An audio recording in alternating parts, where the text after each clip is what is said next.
Hello story lovers, welcome back to my channel Madly in Love part 65.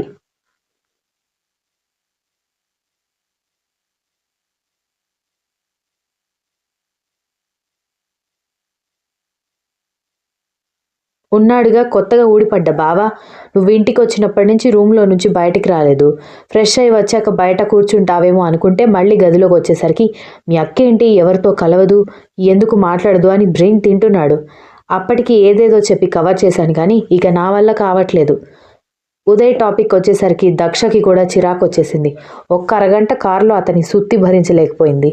ఇప్పుడు బయటకు వస్తే ఏం మాట్లాడతాడో కూడా తెలియదు. ఆయన అమ్మాయిలు రిజర్వ్డ్గా ఉంటారని తెలియని మనిషి కూడా ఒక మనిషేనా అనుకుంది చిరాకుగా.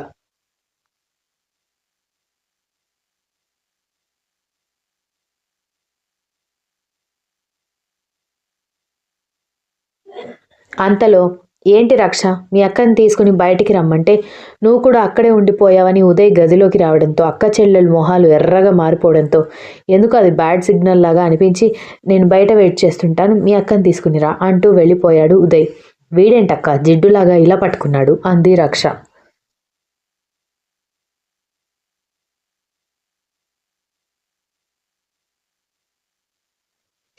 చిన్నగా మాట్లాడు, మళ్ళీ నాన్న విన్నాడంటే అదొక గోల.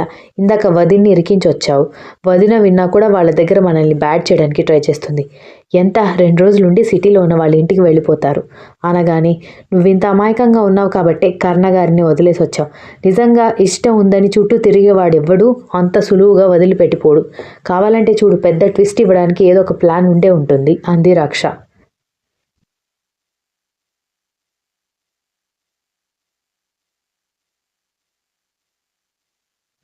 భయపెట్టగే, ఇప్పటికే కర్ణగారి హార్ట్ మెల్ట్ చేయడానికి చాలా కష్టపడుతున్నాను. ఈ టైంలో ఈ తలనొప్పి నేను భరించలేను అంది. అలా అయితే వాడేమైనా లవ్వు గివ్వు అన్నా కూడా నీ మనసులో ఉన్న మాట చెప్పే. నువ్వు మొహమాటానికి పోయావంటే నీ పెళ్ళి నీకు తెలియకుండానే జరిగిపోతుంది అనగానే దక్ష కంగారు పడింది.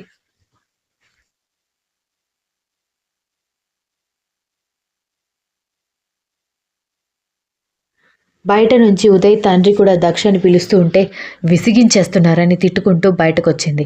ఏంటమ్మా, ఎప్పుడూ లోపలే ఉంటే ఎలా చెప్పు, కనీసం ఇంటికి బంధువులు వచ్చినప్పుడైనా వాళ్ళతో మాట్లాడి కలివిడిగా ఉండాలి కదా అని అన్నాడు ఉదయ్ తండ్రి.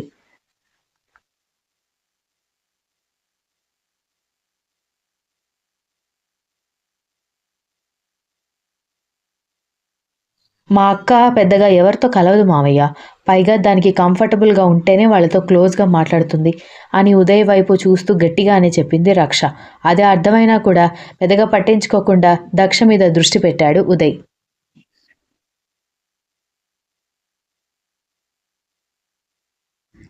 అంతలో ఆలస్యం అయిపోయింది బావా, భోజనాలు చేశారా లేదా అంటూ నారాయణ ఇంట్లోకి రావడంతో నువ్వు లేకుండా మేమెలా భోజనం చేస్తాం బావా, పైగా నీతో ఒక ముఖ్యమైన విషయం మాట్లాడాలని ఆయన అంటూ ఉంటే ఇప్పుడెందుకు బాబాయ్ గారు, భోజనం చేశాక తీరిగ్గా మాట్లాడుకోవచ్చు కదా అంది సౌజన్య కోపంగా.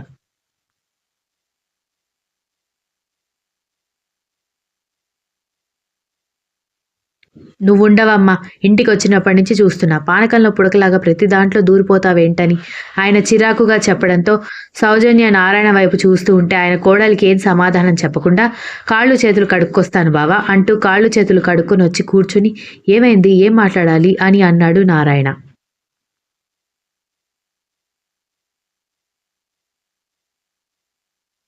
నీ పద్ధతి నాకేం నచ్చట్లేదు బావా.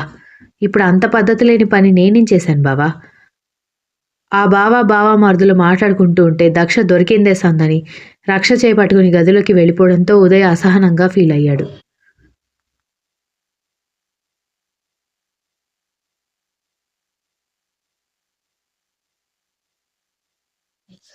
లేకపోతే ఏంటి, ఆ షాప్ నీది, ఈ ఇల్లు నా చెల్లెలది. డబ్బుల గురించి, డబ్బుల లావాదేవీల గురించి నువ్వు చూసుకోవాలి. నీకు చేత కాకపోతే మా చెల్లెలకి ఇవ్వాలి, తనకి చేత కాకపోతే నీ పెద్ద కొడుకు రెండో కొడుక్కో ఇవ్వాలి. అలాంటిది నిన్నగాక మొన్న వచ్చిన నీ కోడలికి ఇవ్వడం ఏంటి? పైగా ఇంట్లో ఏది ఖర్చు చేయాలన్నా ఎవరికి అవసరం ఉన్నా నీ కోడల్ని అడగాలంట అన్నాడు.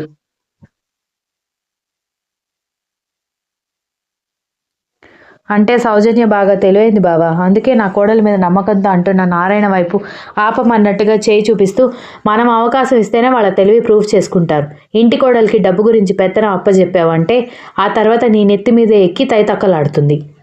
నా మాట విని నీ కోడల అకౌంట్లో ఉన్న డబ్బంతా నీ అకౌంట్లోకి మార్చుకో, లేదంటే నా చెల్లెల అకౌంట్లోకి మార్చు అని ఆయన గట్టిగా చెప్పడంతో నారాయణ ఏమీ మాట్లాడకపోవడంతో ఏంటి బావా ఏం మాట్లాడవని గట్టిగా అడిగేసరికి దక్ష చేసిన పనికి ఇప్పటికీ అవమానంతో చచ్చిపోతున్నాడు. మేనల్లుడికిచ్చి పెళ్లి చేస్తే కాస్త పరువు నిలబడుతుంది అన్న ఆలోచనలో ఉన్న నారాయణ ఇప్పుడు బావ మాటలు కాదంటే మొదటిగే మోసం వస్తుందని సరే బావా రేపే బ్యాంకుకి వెళ్ళి డబ్బంతా నా బ్యాంక్ అకౌంట్లో వేసుకుంటానని అన్నాడు.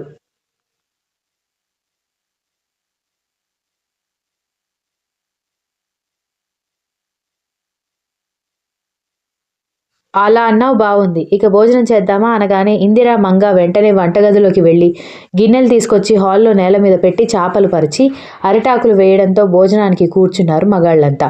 దక్ష ఏమైనా వడ్డించడానికి వస్తుందేమోనని ఉదయ్ పదే పదే గదివైపు చూస్తుంటే కొంగలాగా ఎప్పుడు చూడు అటే చూస్తావేంట్రా, భోజనం చెయ్యని తండ్రి కసరేసరికి భోజనం మీద దృష్టి పెట్టాడు ఉదయ్.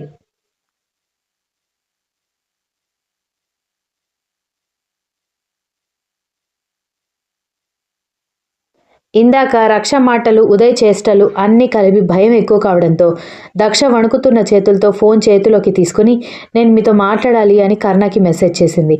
తన బావ కారు ఎక్కి వెళ్ళిపోయిందన్న కోపంతో ఉన్న కర్ణ మెసేజ్ చూసినా ఎలాంటి రెస్పాన్స్ ఇవ్వకపోవడంతో దక్ష తల పట్టుకుని కూర్చుంది.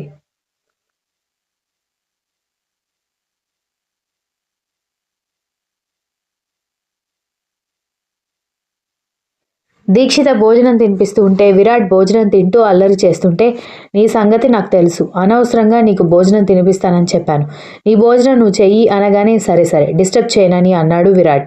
నువ్వు అలాగే అంటావు, మళ్ళీ అల్లరి చేస్తావు విరాట్, అయినా తినిపించడానికి నువ్వేమైనా చిన్నపిల్లాడివా, తిను అంటూ దీక్షిత లేచి వెళ్ళబోతుంటే లేవనివ్వకుండా చేయి పట్టుకుని అంతేనా, నేనంటే నీకు ప్రేమ లేదా అని డ్రామాటిక్గా అడిగాడు.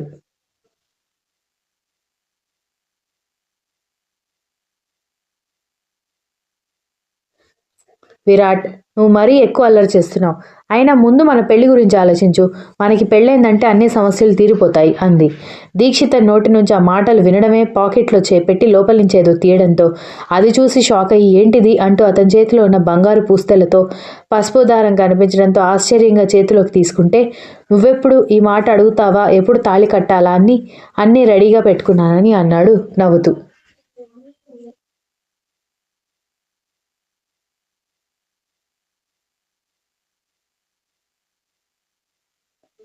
కానీ మీ అమ్మగారికి మా ఇంట్లో మన పెళ్ళి ఇష్టం లేదు కదా విరాట్ అని దిగులుగా చెప్పడంతో వాళ్ళతో మనకేంటి సంబంధం, మన సంతోషం వాళ్ళకు అవసరం లేనప్పుడు వాళ్ళ పెద్దరికం కూడా మనకు అవసరం లేదు అన్నాడు విరాట్.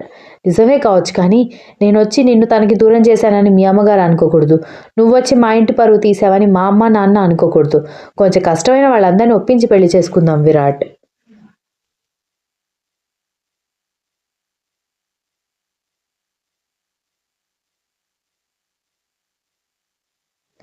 రెండు ఫ్యామిలీస్ని ఒప్పించి పెళ్లి చేసుకోవాలంటే మనం ఇప్పుడు కాదు 60 ఏళ్లకి చేసుకుంటాం పెళ్ళి. చూడు ఇప్పటికీ నీకోసం 3 years పిచ్చోళ్ళ వెతికి వెయిట్ చేసి పిచ్చివాడిని అయిపోయాను, ఇంకా నన్ను పరీక్షించకే ప్లీజ్ నీకు దండం పెడతాను అన్నాడు. అలా మాట్లాడకు విరాట్ అంటూ ప్రేమగా విరాట్ చెంప తట్టి ప్రేమగా అతని కళ్ళలోకి చూసి విరాట్ అన్నట్టు రెండు ఫ్యామిలీస్ ఒప్పుకోవడం జరగడం అసంభవం కాబట్టి సరే నీ ఇష్టం, కానీ మన పెళ్ళికి కర్ణగారు మా చెల్లెలు మా అన్నయ్య వాళ్ళు అందరూ రావాలి అని అంది.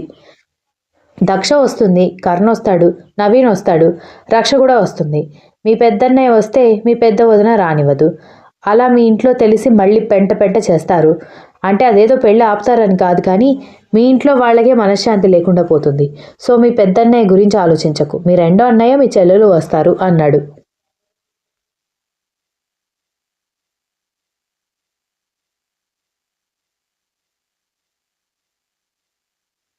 సరే అయితే అని దీక్షిత అనగానే అయితే రేపే గుడిలో పెళ్లి చేసుకుందామా అని ఉత్సాహంగా అడిగేసరికి బాబు గుర్రాలకి కాస్త కళ్ళం వెయ్యి, రేపంటే రేపేంటి ముహూర్తం బాలేదనుకో మళ్ళీ మన మధ్య అడ్డంకులు వస్తాయి, అవసరమా, రేపు ఇద్దరు రెడీ అయ్యి గుడికి వెళ్ళి పూజారి గారికి ఇద్దరు చేతులు చూపించి జాతకాలు అడిగి మనకి సూట్ అయ్యే ముహూర్తం పెట్టించుకుని గ్రాండ్గా పెళ్లి చేసుకుందాం.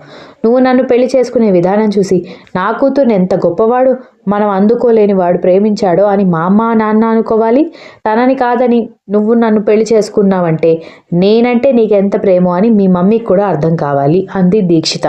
Continuous. If you like this story please like, share, comment and don't forget to subscribe.